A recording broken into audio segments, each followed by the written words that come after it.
need to click go live because you're the host. Oh, you made it live already. Okay. Yes. Already. Yeah. So whenever, are you expecting many people? I mean, if we're live now on Facebook, then whoever's online and who sees us. Okay. Yeah. Okay. Well, we're live. We're whatever. Yeah. Well, I'm just trying to get this. And will we know who's there, names or anything, or we don't know? No, we don't know names. In fact, people are going to come in and out. And the idea is that this webinar will be recorded and put up on our YouTube channel, because there are many people who are very keen to watch it, but this time doesn't really work for them. Yes, sure. So while they will miss out on any possible live interaction, they will still be able to reach us, but not in real time. Okay. Okay. You know what? One other thing I did bring. Oh, we are live, but I brought some. Let me know. Can you see any of this? Oh, you can. Ah, yeah. Is that helpful as a? Let's see. What? I'm not sure. Okay. All right. So I have a couple of those. Okay. So because we were going through the two of us, and I thought two of us might be better because we had there's a lot of information. Yeah. So how is your connection, your internet connection right now? It seems good. Okay. It's okay. We don't have a great one. Because I'm seeing you like a little bit in a robot mode. You're able to see me stable and steady, right? Yes. Yeah. For the most part. Yeah, we don't have great Wi-Fi here, but not we good. do the best we can. Not good. It's not bad either. Yeah. It's really good to see you. So I think it's time now. It's a few minutes to go, but I think I should just do the introduction anyway, because we are live and people will start catching us. And by the time I finish my boring introduction, it'll be actual curtain call. So to all the viewers who have signed in, not many yet. Oh, there are a few already. That's great. Welcome to Culture Rings Vicarious Explorations. We have a very special guest today. One of my favorite couples in the whole world, Cindy and Eric. They were in India only for a few months, right? Eric and Cindy? 6 months, we were there 6 months. 6 months, yeah. Yeah, but it just felt like way longer, maybe because our connection was so deep. And I just felt that you came with your hearts and minds so wide open, and you knew the value of getting somebody like me on board, which most people really don't. Very few people actually care to bring some third person in when you're so romantic and so capable of exploring on your own. But you knew the importance of getting someone who would create those efficient agendas and, just get you out on the right track to explore. And I'm so grateful that the world sent you to us here in Bangalore, and we were able to do whatever little we could to open some doors. But I know you traveled a lot on your own too. And so today we are going to find out about one of those explorations, which many of our viewers, I see there are 5 viewers right now, but there's especially a promise that I made to a lovely lady, Devani Varunika, who lives here and has had Ajanta and Ellora caves on her bucket list. And I promised that she would get the best trip there with you.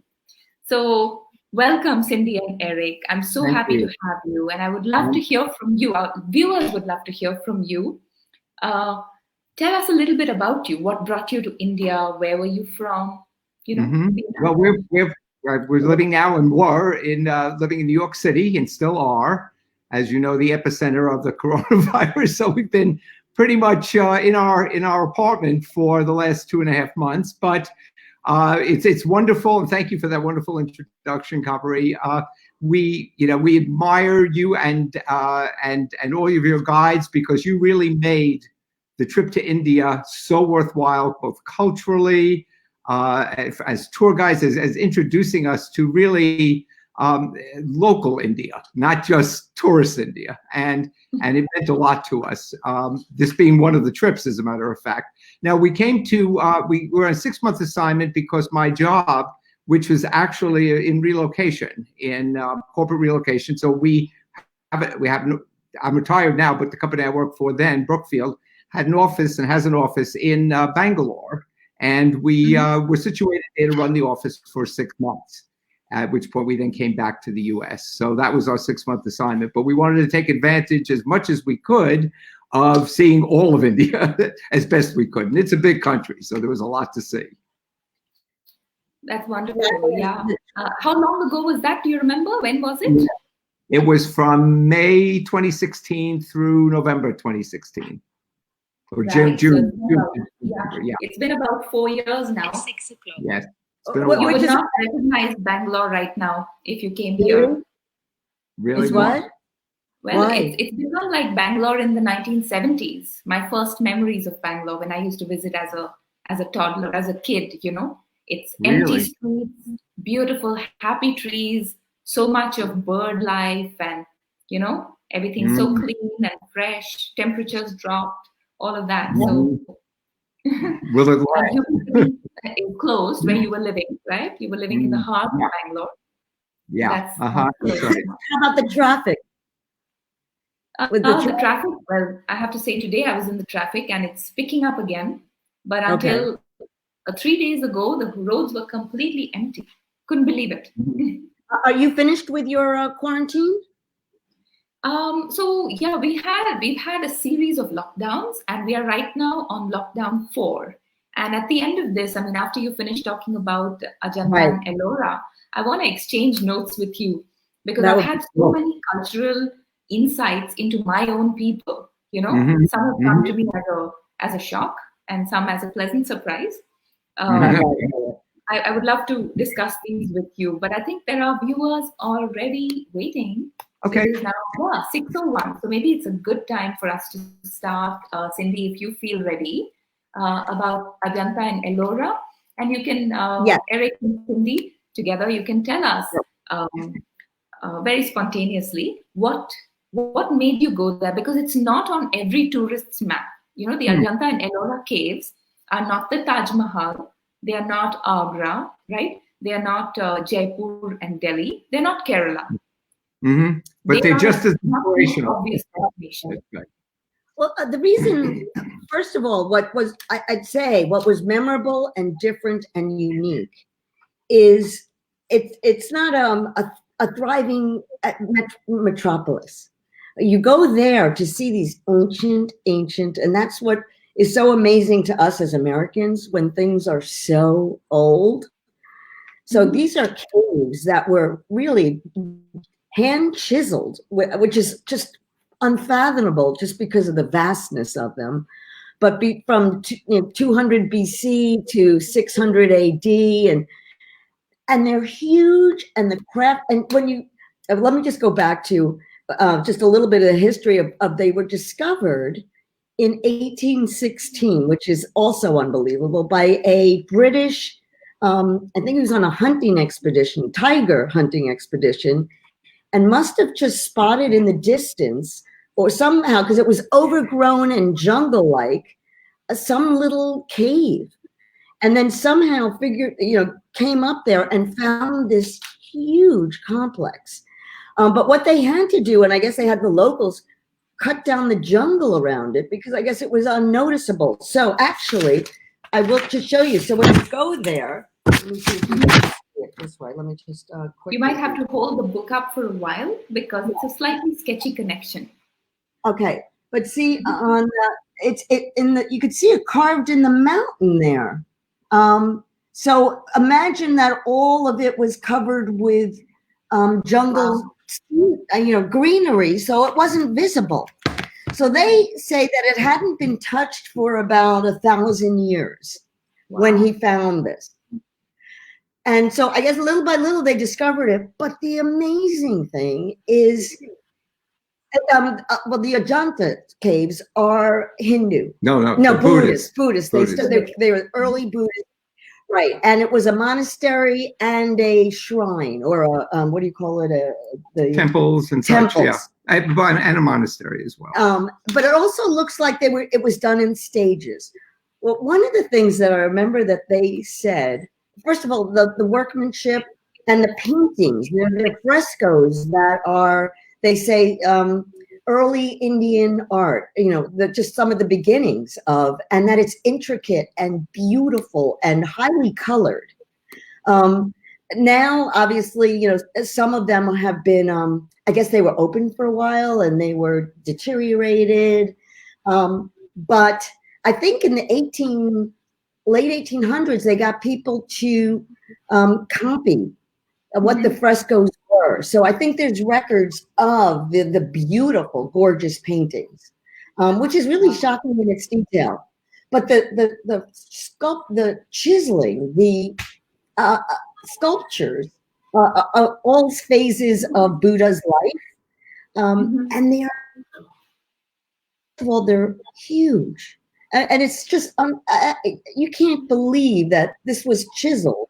It's certainly like in the dark, no less. Yeah, I mean, obviously they had some supplemental light, but you go in there and it feels like a huge temple. Oh, let me I think I have one of those where this is just a tiny little speck of it. But here, you walk in and it's got to be 30 feet. I mean, I don't know the exact measurements. Whoops. That's incredible. Yeah. Yes. And the intricate detail, I tried to get a little bit of it, but it's exterior and it's interior. And I guess it just went on and on and on. So for me, one of the things they said, and I found I never would have thought about it, but this is, I guess they carved from front to back on these because they're on the side of the mountain, but that they chiseled from the top going down. So I can't imagine without, I mean, maybe they had plans of some kind, but the plans, I can't imagine how this could be done. And there's pillars. They're absolutely perfect. So just to think that, first of all, that it wasn't one craftsman, that it was many over time that picked it up, and that it was just incredible. Anyway, I could go on. Why don't you add a little history? So, on this computer that you're on right now, do you happen to have these photos in a folder that you can share? I think I sent them to you. Yeah, you did, but I thought maybe you would want to share them yourself. You want to try? I don't have it on this computer because you don't have it on this. Okay. Yeah. So I'm just trying to see if I can sign in and share them. Oh. I think I sent you my login ID so that you can share them from your side. Because only one person has the authority to share a screen. I see. Hold on for a second. Let me just see something here. Oh, okay. I can do it this way. Okay, to just do one or two of them. Yeah, Kavri, if I hit share screen, I think this will work, right? If you hit share screen, it takes you to your screen and we see what you see. Okay. I guess, I don't know how big that is, but it's hard for me to see. You tell me if you can see this. Okay. Are you seeing anything that looks like a picture? A video. Well, no, can't see it. Let me see here. No? Oh, share. Okay. Wait. Again, you did that. Okay. Okay, let me try this. Okay, are you seeing this? A picture, a person in a chair? No. Did you say screen share? I hit screen share, yes. Let me see here. It says here, your entire screen, okay. yeah. Stream one share. Screen. And for some reason it's grayed out. It's grayed out. So maybe you have to hit that in there. Yeah, now do share. Okay. Okay. Got it. We might have had it now. Okay. Yeah, now I see your screen. Excellent. Okay. Cindy, I remember how sensitive you are about your screen. There was with our guide. Remember? You attacked Eric one day, the first time I visited you, for commenting on your desktop. Oh. Oh, I know it. Right. Yes, we won't talk about Can you see this, by the way? Yeah. Is this coming in? Okay, go ahead. Well, looking at this, you can see all the greenery in the front. So imagine that was totally covered for 1,000 years. That's wow. And that you see how they went into the stone and chiseled into the stone from the ceiling to the floor, which again is unfathomable to me. Okay, so you go on. You're Mhm. going to change them? Yeah. It's beautiful. Yeah, please share more if you have more. Yeah. Yes, yes, yes. I'll just It's go. looking very good on the screen, by the way. It's clear and it really gives a feeling that we're there. Yeah, this is the walk. It's a horseshoe. All the caves are kind of built in a horseshoe around a beautiful green, lush valley. And I believe there were 34 caves. Yeah, that's Okay. from afar. That's from far.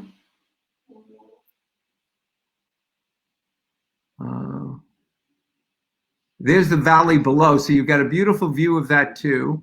Is that water? It's a lake? And the mountains around it. I mean, it's gorgeous. The Yeah, whole area is gorgeous. Actually, oh, okay. They're So the pillars. So just take a look at these pillars, just to think that over time and the scale. This, I mean, you're walking. It is. I mean, it's bigger than any New York City apartment height. It's massive. So it does give you that religious. Oh, look at that. It's perfect. And this is all hand chiseled. And what they're doing now is they are maintaining it, which is nice. It's also not very, when we were there, it was not very crowded because I believe it's a bit of an effort to get there. So you really can spend your time and walk around. And there's a lot of explanation, but I'm going to go back to Carberry's first point. It is great. If Eric and I had done this without a guide, I'm sure we would have missed most of what it is. A guide, I think, for travelers that have a given amount of time, and I guess that would be anybody, even if a local would be have a limited amount of time. That's incredible. Look at the carvings around that. I mean, it's amazing. That they explain why this, why that, and get the maximum impact. Oh, look at that. Yeah, we sometimes get people traveling here, and then if we ask them, they ask us for some basic advice, and then we say, do you want to take a guide with you? Like, no, I have a friend from Delhi who can actually show me the whole of Mysore. They don't understand that there's so much more. A second. And then, look at that picture. Well, what they have there, it's a bit of a wow. This is a bit of a walk. So for those people that are actually, I would say more handicapped, because it's not treacherous and probably if you're mildly fit, you can walk. But they do have these men that carry you up, which is, for us was certainly something to see. But it's taking her the energy of 4 men to get her to where she wants. Yeah. Yeah, we saw some prayer going down below. It wasn't that crowded though. That was nice. We went in September, mid-September, and it was just not that crowded, which is great. Was it hot? Was it very hot?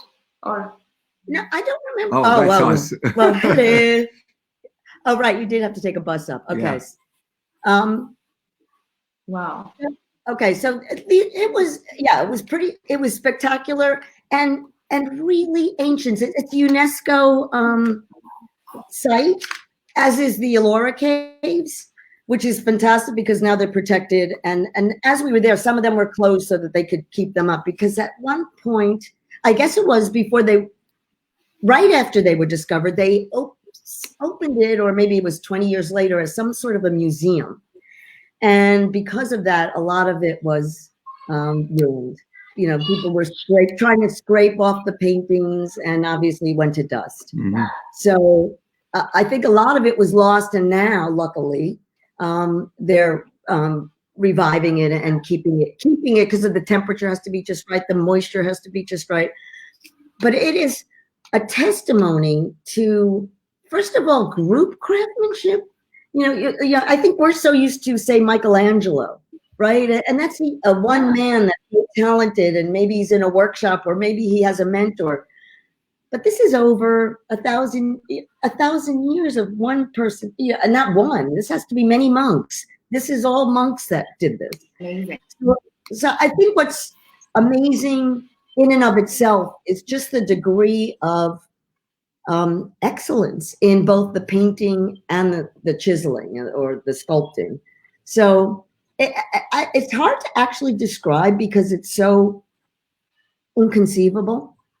I imagine maybe like the pyramids or something like that, which we've never seen, but something where you go back in time and that just also well, I guess it was a Buddhist sanctuary, so the patience of just sitting there and chiseling, and how they actually, as a designer, what plans were they working with? I mean, was this something? Oh, I think I'll do this.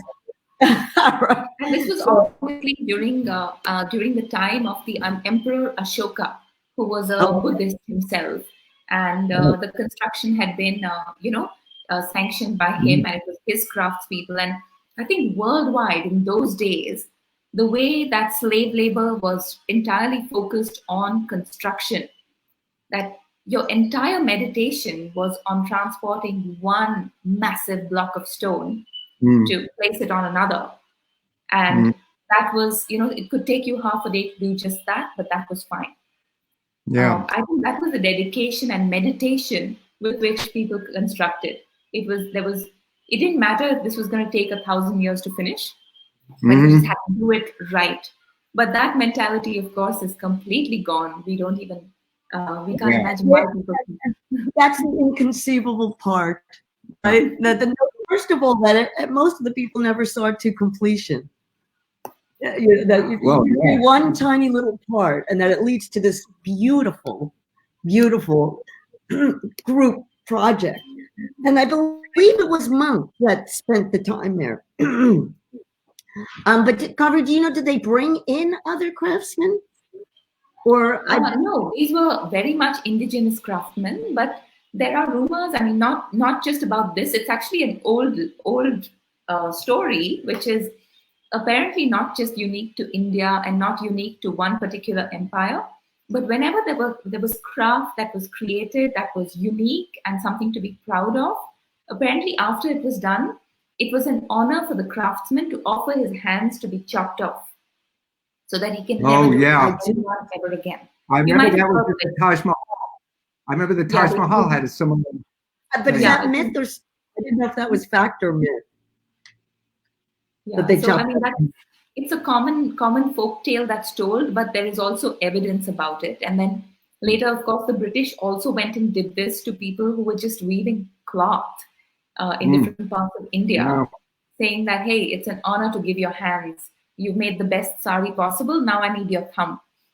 So of course, that blame the British for a lot of things, but that's fine. But I mean, they say that although the Buddhist philosophy was non-violence, there were a lot of people who sacrificed their hands. They gave them voluntarily as an offering, saying that I no longer want to do anything for any other king. So here, take my hands. And that's how the craft actually died. They didn't pass it on to the next generation. And times changed, empires changed, dynasties and philosophies changed. There was a lot of recklessness that came in later. Greed. Many people, like Ashoka, the time when this was built, he was an emperor who, I mean, his empire actually scaled way past the borders of present India towards the east, towards the north, as well as south, Sri Lanka included. He was responsible for the actual spread of Buddhism. Apart from Buddha traveling, his empire, where it actually went up to, those were the boundaries of Buddhism back in the days. So into China and into parts of Japan, apparently he had, his reach.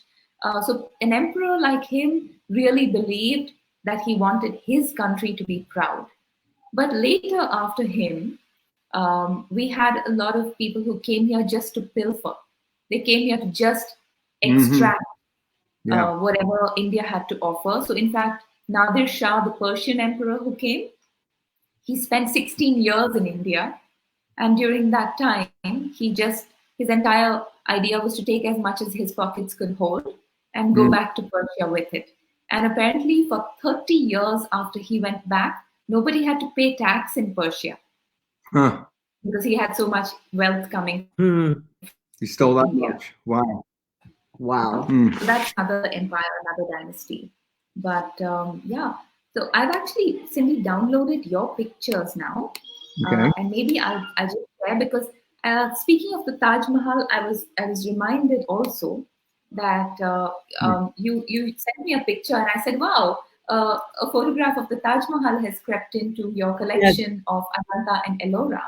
And then you corrected me and you said, hey, you don't know your own country. No, no. That's not the Taj Mahal. Look at that. You do Ellora next? Do you want to do the caves of Ellora? Because that's a separate place. That's separate? The caves of Ellora. Yes. Because those are later. And what do you have some? Yeah, I do. We can do some pictures of that. But what was interesting about Ellora, now that's another direction, but those are much later, and those were made about 300 AD to 700 AD. I have to go. Yeah. Right? But I don't know, Carver, you know the myth. I'm not sure, I've got some of it, that it was built by a Maharaja's second wife, who was jealous of the first wife's. I guess he had built something for her, so she wanted. Well, 1 second. Sorry. Oh, this is the fort. Okay, let me go. Sorry. But she wanted something greater in stature. So what he did was he built from the top down. This one is carved from the top down, and she just wanted to see the first little top of a carving. That was to show his love for her. And then what came next is amazing. Oh, for a second. I'm trying to find the yeah, cave. Sorry. Mothers and girls. Ellora. No, this is Ellora. Okay. Oh, there we go. Yeah. Okay, so you want to say a little bit about this? I believe that this is the Kailash temple. It is. It is the Kailash. So we get a better feeling. Wait, what's? Can you see this? Yeah, I see it. But can you maybe give us a bigger full screen for this? Yep. Do you have? Yep. Because as far as I was concerned, this is the most amazing of all the sculptures was here. The Kailash temple is part of the Ellora caves. And this, as Cindy was saying, actually was chiseled from, it's a huge cliff and lots of rocks and everything. And they chiseled it from the top down to create this three-dimensional, almost like a city, actually. It was so huge and so perfectly actually built that you think that you're walking around a temple that's been around not only for 1,000 years, but something that is almost the way it was back then. That's how well preserved it was. And I thought that this was one of the most amazing things because you really could walk around the entire temple. But as you can see, also, I believe it's basalt. Is that the name of the rock? But they call it a monolith, and it makes me one of the largest sculptures of a monolith. But this one only took 100 years to make. Only 100. And this one is the Kailash temple is at the Ellora caves is a Hindu temple. So, and what's interesting about the Ellora compared to the Ajanta was all Buddhist and a tribute to Buddha and Siddhartha.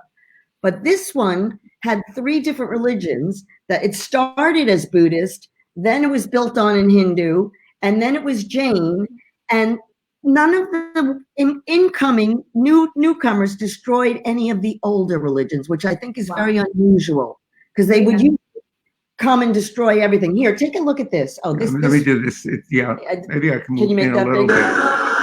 bit. Yeah, that's better. Yeah, but just to see how this was carved, and they carved. This is crazy. They carved into the rock this is the base of it. Right. So they came down from the top and envisioned that all these extensions would go in, and look at the perfection. Yeah, it's amazing.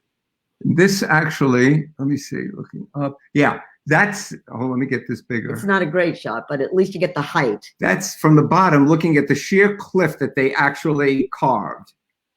Down from all the way down. It gives you a little perspective. Isn't that amazing?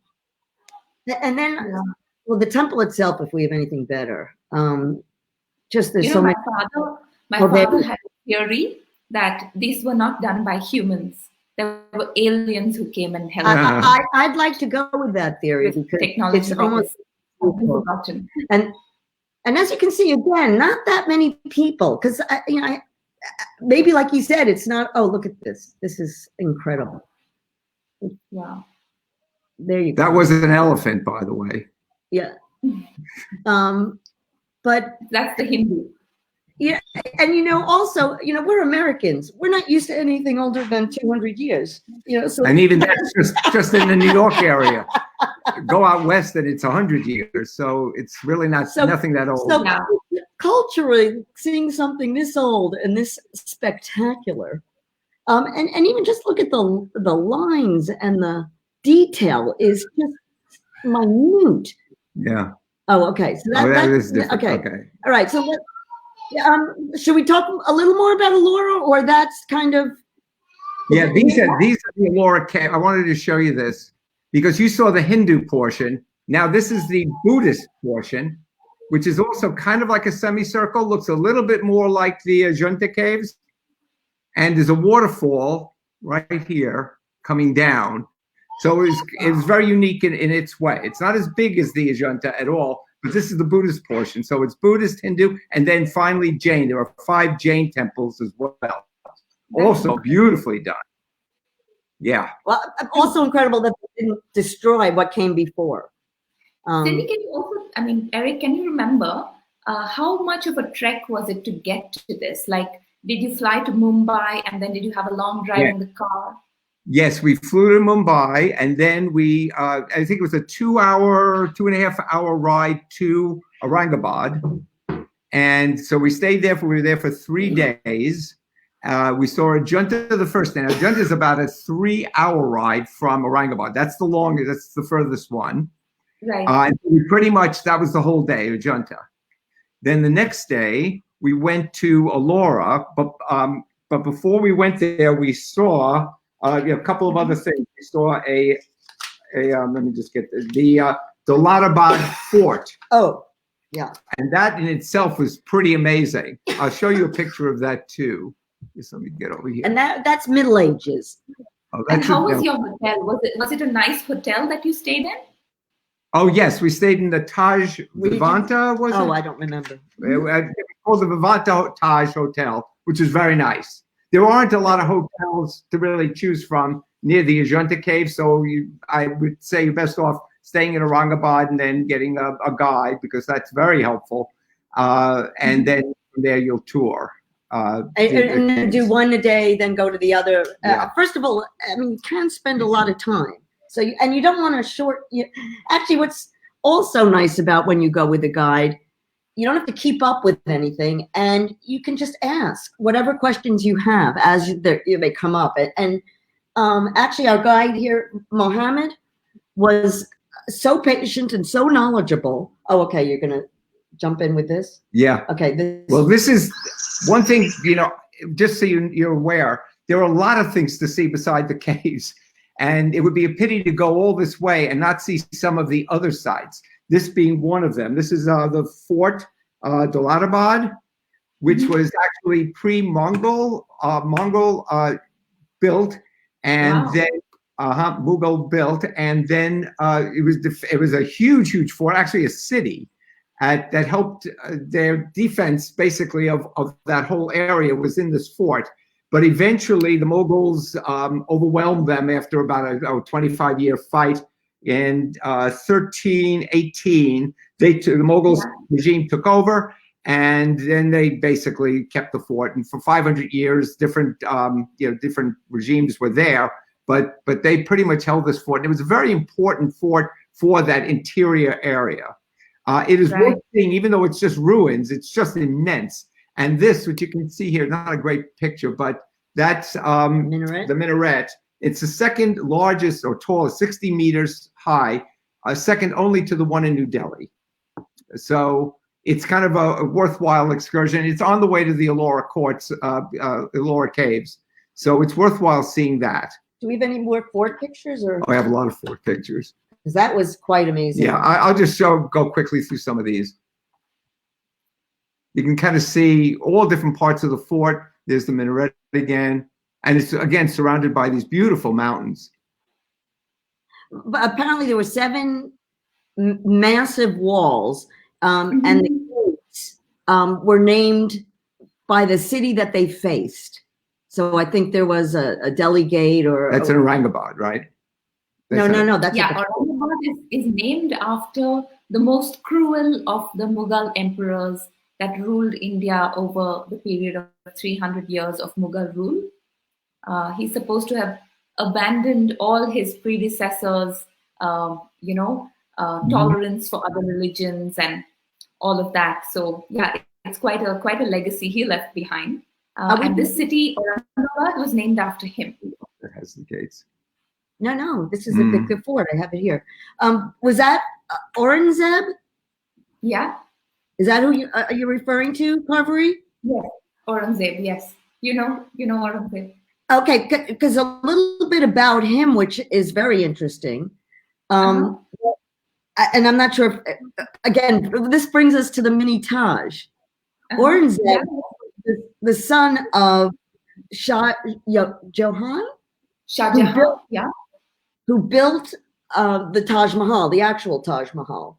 And then I guess the family, he was one of 3 brothers, and he killed his 2 brothers for power, killed his 2 brothers, and then he was the one that imprisoned his father, Shah Jahan, in the Red Fort, overlooking the Taj Mahal.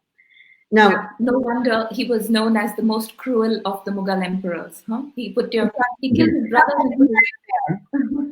But in one of the stories that I had read about him was that he hated the Taj Mahal and the extravagance and the gaudiness, which is a little ironic. But anyway, and he decided he wanted just a simple grave, which I believe they have some simple tomb in Aurangabad somewhere for him. Yeah.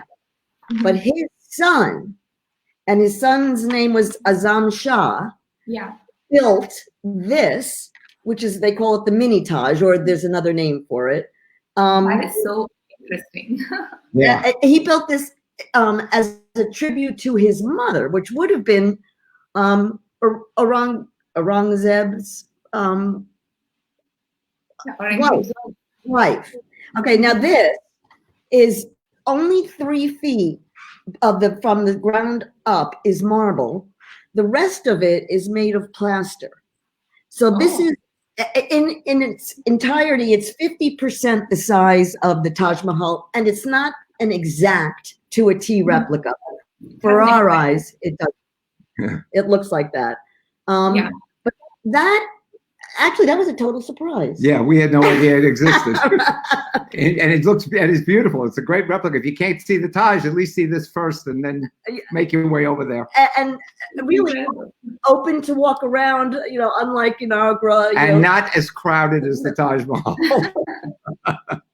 And it fooled me. They said 45 times less expensive than building the Taj Mahal. Anyway, so that was just a side, like we didn't expect that. Oh, there you go. It was beautiful. Yeah, it's really great. It's really great. Because again, there's not that many people visiting, and you get a real kind of a bird's eye view of this thing from all angles. And it was wonderful. And by the way, they're beautiful gardens. And while I mentioned that, this was our 3rd day. We went here and then around Aurangabad. He took us, but on the way back from each of the caves, Ajanta and Ellora caves, what was great was that the whole area is agricultural, a lot of agriculture, cotton and many different crops. And we stopped at on the way back from Ajanta caves, we stopped at a village where they had an open market. Once a week, they have this open market, and all the farmers from around the area come and sell their goods and such. And we had such a good time. We just had a great time no matter where we went because it was just so local. Everything felt that we were really just part of the scene. And of course, we attracted a lot of attention, especially with our cameras. Everybody wanted their picture taken. Unlike here in the US, where you can't hardly take a picture without somebody yelling at you. In India, it's very Well, that's all of India. I don't think that's not just here, but yeah. But anyway, so it was really, we had such a good time with many of the folks that were there. Do you have any of those? Let's just see. Yeah, I think just some of the street scenes. That was really lovely. I don't. And I think it was also especially because of this market day. I have to go back to browsing. Okay, I'll get to Sorry, I wish we had done. I didn't know we could share this. Yeah, yeah. but I can get to it pretty quickly. Okay. I have all your pictures, so I can share them one more time, at the end. But, Okay. Okay. I think so. Would you say, Eric, that this is a place meant for any traveler, anybody who likes history and architecture should go have a look, or is it for a certain kind of personality? No, I think to that, go here. well, of course. Wow, Well, lovely. Yeah. Yeah, this is the market where they were selling everything. I don't know the name of the town, frankly. I didn't note that, but it was just one town, on the way back, and we had such a fun time with everybody too. But again, that's because we had an amazing guide who made them feel comfortable with us and us with them, and they were having all those sweet treats. Oh, I love. This is the group that followed us around pretty much the whole time we were there. A small little group. Wow. Yeah, he was making soup. What percentage of the visitors there were foreigners? Was it very heavy on local or foreign?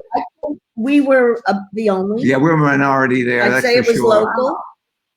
See, that's the thing. I mean, I heard you say more than once that one of the amazing things about this place is it was not very crowded. And therefore you were able to enjoy it more. But there's a flip side to that, right? The less crowded it is, the less it's been promoted, and then the less money we have for its preservation, the less emphasis the government is giving to the preservation of that place. But at the same time, if you promote it, then you have such a lot of crowding, and then it ruins the experience. It's hard. An interesting conflict, yes. But I don't know if that's true, because I think a lot of them are taken over by different historical organizations. Yes. Mm-hmm. Oh, I love these. Yeah. These two men apparently were the best of friends. Yeah. Those two. And our guide, of course, the great part is that he'd introduce us, or he'd tell us what was going on.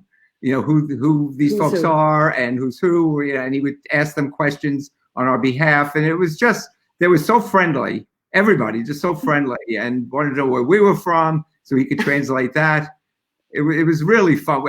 It was everything we did there was just a lot of fun. It was just so interesting. We learned a great deal. But wait, Carvey, I want to go back to your question of like what kind of traveler.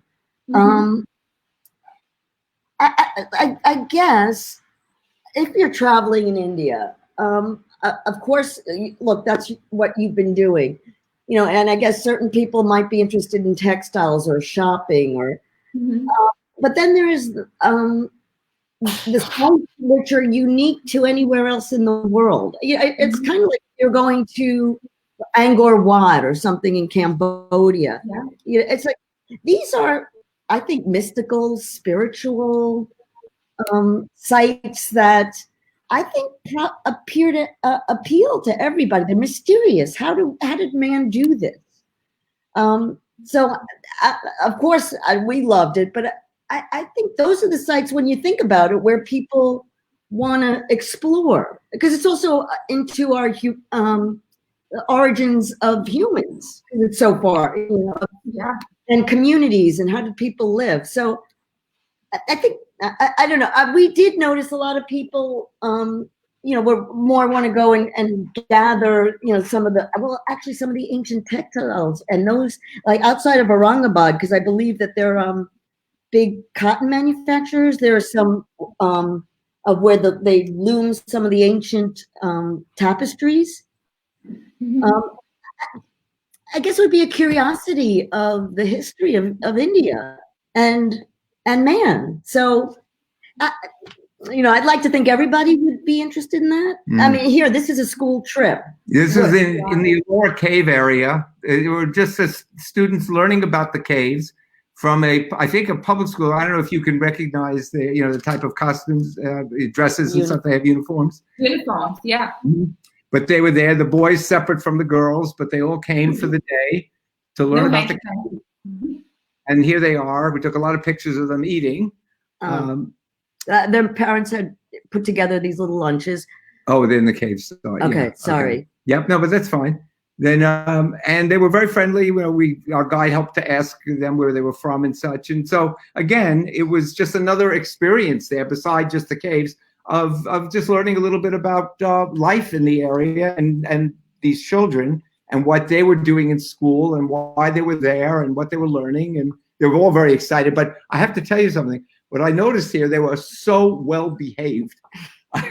It's like I would never see this in the United States. The kids would be like running all over the place, and you would have a hard time herding them in. These kids were just polite to one another. They were a meal. I don't know if this is normally how it is, but it certainly impressed us. We always had a Miss Trunchbull in every school. You know, you've seen Matilda. Yes. And they're the boys. Yeah, so every school had to have a Miss Trunchbull to make us very well behaved. Oh, well, they were. Well, maybe you could export a few. Look at all those kids in this, right? All sitting and eating. So again, but this shows this was more local, and this was, obviously for children to learn the history of their country. So, I mean, not that many foreign tourists were here. But I wouldn't miss it. I mean, I'd say in terms of the things that we had seen, this was one of the most amazing to me. Mm. So you have these precious footages of a way of traveling that's not going to come back for a long time because of pictures of people standing arm in arm, men holding hands, and people said, I mean, I know it's still happening a little bit because in India, we can't keep our hands off each other, but it's changed very much. When I go to a shop to buy things now, I'm very aware of how far I have to stand from the others. I've always been a little bit like that, but the others haven't. And that difference always bothered me, that if I know how to stand in line, why don't the others? But now I see people checking out if I'm following the rules, and it kind of leaves a little lump in my throat because I feel like the old way was nice. People were a little more carefree, that they didn't mind if a heavy woman has her entire chest on my back in the queue and she doesn't give a damn about it, So even though it annoyed me then. And at the time you were annoyed, and now it's nostalgic. Now I miss it. Yeah. So all of that. I'm just going to see if I can share my screen so that I can share your beautiful pictures that you sent me. Yep, I think you're something there. Is something coming up? Yeah, let's see. Maybe it's asking you if I can. Yeah. So do you see there it? Yep. Yes. Yeah. So I'll just quickly scroll through. If you want to say something, you can do that. Okay. I believe this was Ajanta. This was just some of the Buddhist sculptures. Okay. It's a tiny little detail. Okay, there you go. Oh, yes. Yeah, so that's the landscape that we saw, right? Yes, yes. Yeah. That's beautiful. Like you said, they carved it out of a forest and they found a rock in the forest. Yes. A cave that's incredible. Okay. Yes. Okay, there. Oh, yeah, I just hadn't seen anything like that for a while. It's necessary for some people though. And then there's the of the carvings. Right, and just think that these have been exposed to weather for such a long time. So I mean, the intricacy must have been even finer. I mean, this is really, we're talking about 1,000 years of erosion, and you can see my cursor, but this image that you see of a man and a woman, I think this is Shiva and Parvati, or it is Vishnu and his wife Lakshmi. But it's a Hindu. This is a Hindu. This is okay. Oh, that's interesting. Okay, that's interesting. Do it. Again, there's so many layers on layers on layers where it just look at this. I love this. It felt like I'm in the belly of a whale. Yeah, exactly. With the rib ceiling, yeah. And it's just stunning. And And again, there's so little light, and they haven't done anything with that, which is, I guess, keeps it preserved. It's just amazing. So that, in a way, you think they built these things that really can't be seen very well. These are just some of the pictures. Yes. Oh. Yeah, we saw a picture of him before. Yeah. All right. But, our advice is that, you go see the caves, but see the countryside around, visit some of the villages, and certainly look at Aurangabad, because it is a very interesting city. There's the minaret. This is one of my favorites. Yeah. I love the two girls. Yeah, these two? I just love it. This was outside of the fort. Not sure what that is. I think it's a squirrel. We call it a squirrel. But when I say that to Americans, they don't like it because it's a different. These are chipmunks, right? It looks a little chip. It's a combo. It's a. By the way, just so you know, at the fort there are some kind of passageways, and in the passageways there are bats. They don't bother you. I was going to ask, a cave without bats. That's unusual. There must have been bats. There were bats. Yeah. There were bats. Luckily, we're not eating them. Okay. Oh, and then this was in the temples. I believe that's a Buddha. That was in the big one that you and just look at. Oh, and then on each look up there was like little sculptures. Sorry. Mm-hmm. Look at this dude. Yeah, look at that. Amazing. So I mean, you could spend a very long time just looking at each little detail, and then in its entirety, it's just inspiring. Okay, and this is back to the Kailash at the Ellora. This is the Ellora, which again, that's the one that I guess it's that top little dome of that. Oh, that's me. Where the second wife wanted to see just the little top of it being sculpted, that this was happening, because obviously it didn't happen in her lifetime, which I'm expecting Eric to be building some sort of monument for me. Yeah, out of the kitchen table. That's incredible. Yeah. Oh, and which tree is that? Oh, and it's a banyan tree.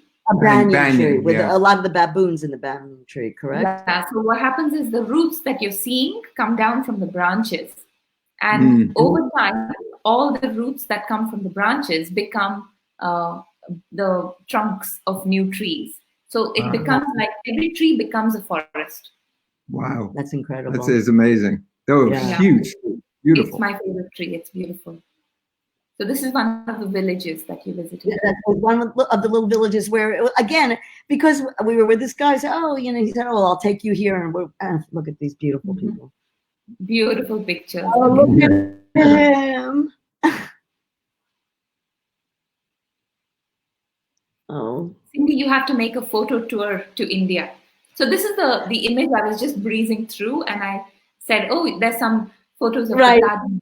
And then we find out this is not the Taj Mahal. And of course, I look carefully and I say, it's not, but it's definitely inspired. So on another trip, Cindy? Yes. On another trip, I had stayed in Bhuj, which is the desert on the west side of India, where Aurangzeb, the king who actually built this, his brother Dara had taken refuge with the king of Bhuj, and he had slept on a particular bed on which I slept when I was staying with the royal family of Bhuj. Did you have any feelings about it? Well, I was a bit restless, I have to say. Because later that brother's head was offered up on a plate to his father. Oh, lovely. Yeah. So you were dreaming something like that. Oh, look at that. Oh, that's beautiful too. Oh, it's so nice to go down and remember all this. Yeah. Oh, this also. Made use of that. Yeah, I'm not sure where that came in. But I do, Covery, for you, I do have a little, I did a slideshow of our trip, and most of it has to do with the trips that you arranged. I'll send that to you again. That's wonderful. Yeah, we will share that at some point. But I'm going to unshare my screen before you see my clutter. Okay, perfect. Perfect.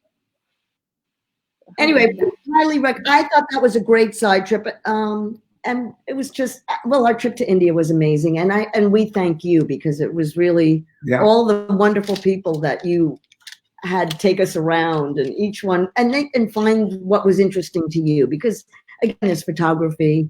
And obviously, we're interested in that as well. And Eric did the video. So it was So absolutely. they're all watching, by the way, huh? All our culture ambassadors are right now watching this stream. So Jackie, Kartiki. Hey, Jackie. Oh, Jackie. Yeah. Very well. Oh, and Kartiki. We just, they have too much to say, so we have to mute everyone, and it's only you and us. Oh, that was I'm sure you get a lot of feedback. I remember our trip to Mysore was amazing. I remember that with where we ended up seeing the palace lit. That anyway, there was so many memories, but it was a wonderful, wonderful time, and all of you made it so. So glad. And I mean, honestly, for us, we've learned it's 10 years doing the work, 11 years now doing the work that we do. And people ask me, don't you get bored of showing the same stuff again and again? And I say no, because it really depends who we're showing it to, because we see it from their eyes every time new. Right. And it is boring when we go with somebody who is bored, who's already made up their mind. It's not curious. It's not that good. So, I mean, I can count on my fingers the few times such a person has contacted us, because such a person would not contact us, right? Correct. Yeah. Correct. Well, also, it's also, I mean, if I had to, build a hall of fame of, the travelers to learn from, how to travel, how to take it in the limited time that you have, spend your time well, be open to the right extent, but plan it to the right extent. I think it's you guys, really. So much I learned from you, and so much everybody can learn from you about travel. And I wish travel would open out again, so that I could actually bring you in to give tips. Well, I'm going to tell you, when we came back to New York, we decided that we were going to volunteer for Central Park, probably inspired by you. And Eric is a historian on New York, so he's the history of New York. So we are greeters in Central Park, and first of all, there's a lot of wildlife. Believe it or not, it's a migratory park. So right now we're seeing crazy birds coming, and we would direct foreigners, because we'd be in a little booth, and they come in. How do they want to spend their day? It's a huge, huge, huge park, and then we get to recommend places in New York to go, that they might not know, So we really, in response to what you're saying, if somebody's excited, you feel like this is fantastic. You've made their trip much more enriching. And that's what we found. We get hundreds of people coming, really, say on a Saturday or Sunday. Now this is no longer because this is all on hold. Well, in a certain way too, Central Park is a microcosm, a small piece of New York. But when people come to Central Park, they have no idea how big it is. It's 843 acres. It's a huge park, urban park, and it's 2.5 miles long and a half mile wide. So people come, they have no clue as it was going to be this much, and they need help getting through. It reminds me a little of India. You go to India, you go to one place. Oh my God, it is only a small piece of a huge, beautiful country, and all very diverse. It's very diverse. So every time you look somewhere else, like for example, Calvary, one of the great trips, I guess it was on our way to Mysore. It's not just the trip of getting somewhere. It's not just the destination. It's en route. And I think that's a lesson to learn throughout all of your tours. We never just went there and just came back. We always stopped in different interesting places, seeing silkworms. I think one of the most beautiful places, and you'll remember the name, I can't exactly, it was like a water area, a big lake. Beautiful. Ranganathitu, the bird sanctuary, where they have crocodiles in the water. It's a river. It's a very still river. But that was amazing. And who knows about that? That was with Kartiki, I believe, right? And she was showing us, we took fabulous photos. Yeah. So those are kind of our favorite stretches, There's so many places to stop. And a lot of people make a beeline to Mysore city, thinking that's the old Mysore state, which is historical. I mean, Mysore city is beautiful, but the stories, and like the Mysore silk and the Mysore sandalwood, is about the state of Mysore, of which Bangalore was a part. But everyone thinks, oh, Mysore, I have to go to the city, and they drive 3 hours up and back. They see the palace sometimes just from outside. And then I say it's not worth it. If you go, you got to keep stopping because that's the beauty. And that's the India that Gandhi tried to save. That's the India that, in fact, the company that I work for, my new boss, Ravi, he is inspired to bring that India back to life by, reviving villages, making villages more prosperous. Yeah. So I mean, that's another story for another webinar, another Yeah, time. it's important and good and bad. Sure. But I wanted to also talk to both of you a little bit since I put that on the agenda, and I was so curious. I love the videos, Eric, and I would love if I can share those videos with my viewers on Facebook. Absolutely. Of New York. You have covered the pandemic so beautifully with satire, irony, and like a very unique approach. When people are, I mean, here I've been a bit scared to make a joke about it because only 50% of people have a sense of humor. The other 50% are like, how could you make a joke about something like this? Too soon. Yeah. Too soon, also, right? Yeah, so I mean, it's very interesting, but I thought I should exchange notes with you a little bit about, maybe I'll give you an idea of what's happening here. And in India, one of the biggest changes I found was on my Facebook feed. A lot of my Indian friends on Facebook, including some of my Indian friends who've lived abroad and come back, were posting pictures of themselves with brooms and mops. As if to show how life has changed and how they are coping with having to clean their own houses. And I never saw that on any of my European or American feeds, with somebody with a broom saying, here's coronavirus, here's what it's done to my life. I've never cleaned my house for 45 years and here I am with a broom now. So that's one big change. But the bigger change was actually from my immediate neighborhood, the society where I live. The resistance people had when the lockdown was announced. People were smuggling their maids in. In the middle of the night, the cook, the cleaning person, and the driver was coming in. And at the security gate, they were, lying and saying that we're coming to work for old people living in the complex. But actually, they were coming for young people who don't want to work, who don't want to do their own cleaning. So for me, that was, I mean, it's very funny if you hear it, but for me, it was a rude shock. Almost like we're okay getting coronavirus and even dying, but we don't want to clean our own houses. We're not up for that. Yeah. Well, and I think that we found similar things here, but I believe I saw something, and it was from a mandate, maybe in India, where they, and I could be wrong about this, but where there was an advisory to not have your maids, housekeepers come, but you do need to pay them. Is that correct? Because the government could not announce that. They could say that for industries and factories and businesses, but people were encouraging.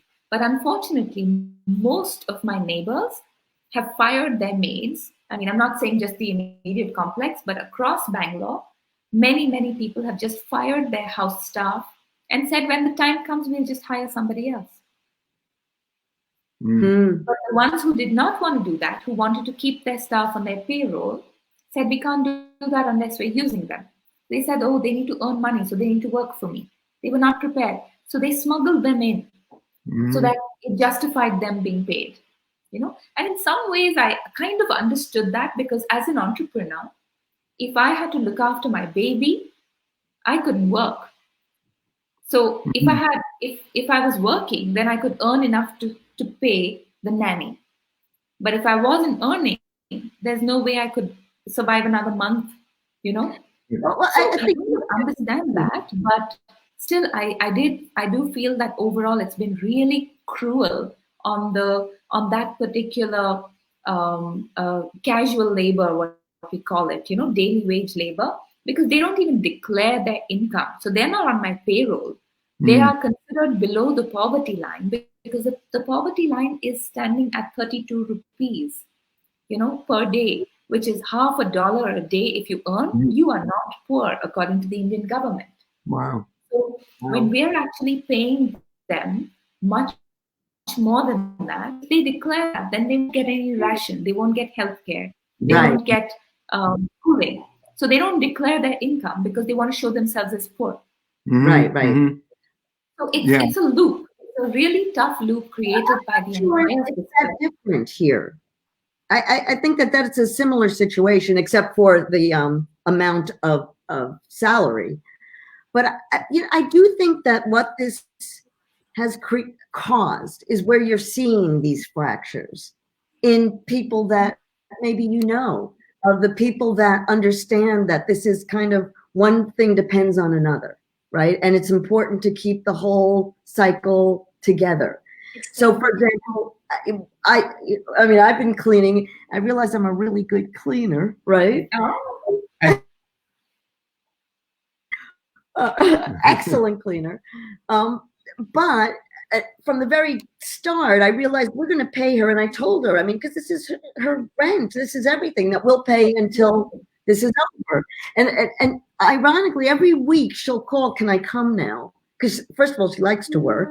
But I was like, because it would mean going on the subways and putting herself in danger. And then once she's here, she puts other people in danger. That's the problem with this, is that it spreads very quickly. You have to be. But then you see there is that other side of things like, look, if they're not coming, I'm not paying them. So I think it's actually caused a lot of disappointment in, like you said, in humanity. You see some people just. Well, there's also a bit of an attitude around that, because it's one thing, as you said, Kaveri, that if you're not earning anything and you have no money, how could you pay them? So it just. That's the third category, right? The third category is where you can't, and the second category is where you won't, because you think, why should I, right? That's exactly right. We know people who are not impacted financially by this because they're retired and they get their pensions or whatever, so it's not impacting them, but they will not pay for help that doesn't come. And and they could, because they had the money to do it. They were going to do that anyway, but they don't find it in their heart or their head to do that. And that's a whole other thing. Which is really tough, because one of the things they keep saying, New York has been hit very, very hard. So you hear a lot about the rest of the country. Let's open up already. This is ridiculous. We don't, for a few people that are getting this disease, or even a few that die, it's not worth the whole economic impact. And you can kind of see where they're coming from. You do understand, because they don't see it. We see it here. We see what happens, because this is a major. In fact, what's happening in New York, you probably read, is more than most countries, just in the New York City and New York State area. So everybody is very attuned to the virus and everything about it. So they fall in line much, much quicker. Or even if they're young, they've got parents in the area, they've got relatives, they've got friends that are older, whatever. So they're very attuned to the rules here.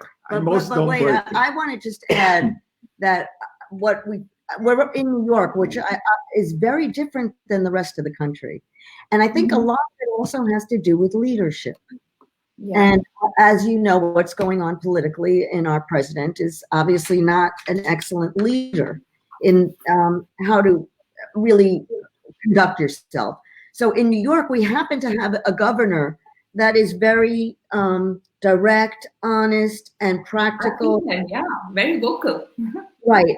And where you say, okay. So I think New Yorkers are what we see, and we're talking about Manhattan again. I mean, it's a big state, but you'll go out there, you'll see 90% of people will be wearing masks and keeping social distance.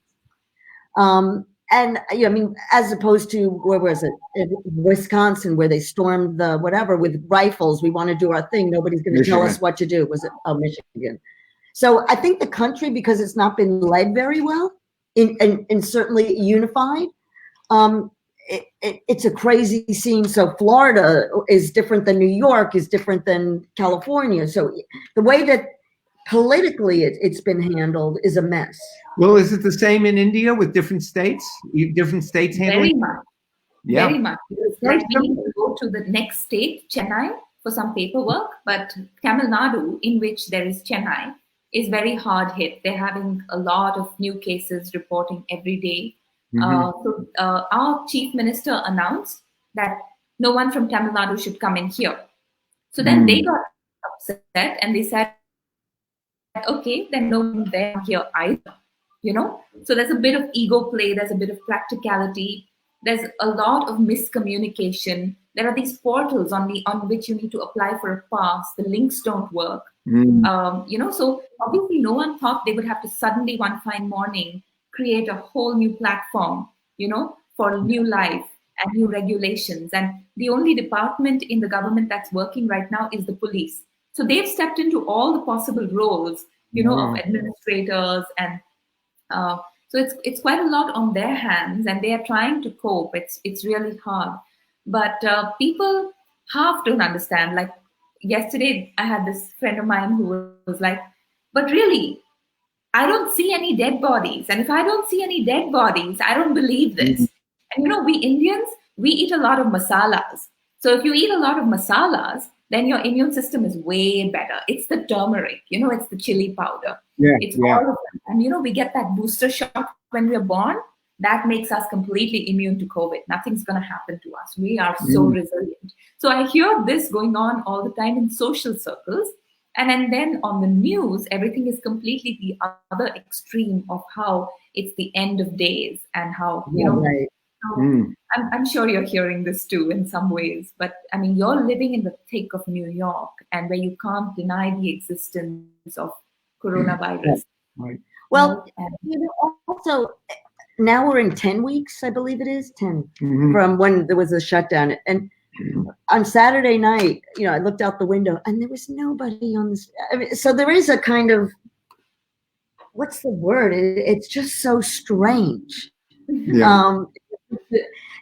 And this is what I'm really interested in, is that they've seen, say, in Delhi, where they keep showing the photos now because the air is so much cleaner. Now, are we going to barrel back into what we were, or are we going to do this better? And so they do the same, Cindy. We humans don't learn. No. We're not going to learn. No. Greed is far greater than knowledge, But an interesting other part of this is that, of course, there's so many things discovering about this virus as we go along. Is that everybody thinks, well, in the beginning, of course, everybody thought, well, it's somewhat contagious, but it won't kill you. And of course, that's wrong. And then it's only going to kill you if you already have some other disease. And of course, that's wrong. So as they go along, they also find that pollution impacts your health and therefore the outcome of what may happen to you. So there's so many things that are linked. They're not exactly sure, but they will discover as they go along. So there may be more to the pollution thing than just, well, that was when the virus was around. No, there may be more to it. But I think that's our next hurdle, is the environment. And maybe this is just in a positive way that people can see, wait a minute, this is what we're doing to the environment. So, I mean, we've got the disease to reckon with, but then it's maybe a glimpse into our bigger problem, which is the destruction of the planet. Yeah. So, it's been a very interesting time in many ways. And I mean, again, being in New York is a little bit different just because, again, we got hit so hard, but also we have really good leadership. And I think that is inspiring, right? And very inspiring. And you see all these other states, and now we were watching last night on the news where these states that barreled into opening too soon as the numbers are going up and the cases are going up, so it's kind of, look, I'd rather, obviously, I mean, and again, we're retired. That's very different. So we're in a better situation than those that have to work. And we don't have children in school. Are you doing the? Do you have virtual? Yeah, we have no school, so home is a total mess here. So I actually have someone who her name is Nancy, and she's actually a craft teacher. So I've invited her to come and spend the entire summer, 2 months, with us as a member of the family, so that I can work. So That's we very have to good. all find our quick fixes. But today was a very big day, and I thought I'd end this exchange with very good news for Bangalore. The beauty salons opened today. And we Indians, we don't know how to pluck our own eyebrows, and facial hair is a massive problem, especially for slightly lighter skinned North Indian immigrants to the south of India. We wax, we don't shave, and we also insist that our arms should be hairless. Which a lot of the world thinks it's okay to have hairy arms. Very busy. Not in India. Malaka's been very busy. Yeah, Malaika's been busy coloring my hair also. But so it's great news in that sense for Bangalore, because that's a sign that, okay, we're going to start looking less ape at home. And image is everything. Image is everything. Yeah, it's all about confidence. Yes. But thank you both so much for sharing. I'm so grateful to you. I was waiting to do this, and this is probably one of for now, it's our last webinar on the Vicarious Travel series, because I'm saying it's almost the last because I was waiting for one lovely lady who was my very first client 10 years ago, with whom I traveled the whole of the south of India. Very nice. She's from Norway. She was here for a short while. She's trying to put her photos together, and if that happens, then we have one more. But otherwise, this is our last. And I thought, thank you for inviting us, because it was just so interesting to relive some of that, and of course, always to be chatting with you and your guests. And we miss everybody. We really miss you guys. Miss you too, Cindy and Eric. Really miss you both. And when you come to New York, we're going to show you around. I can't wait. All of you. Yeah, bring a mask. But other than that, anyway, love you. It was so great to see you. Nothing's changed in all this time. Thank you. And before you log off, I'm going to show you. Is Leela around? Oh, she's upstairs. Okay, I'll quickly breeze up so you can see. Okay. And how old is she now? Leela? There's Malaika. That's going up the stairs.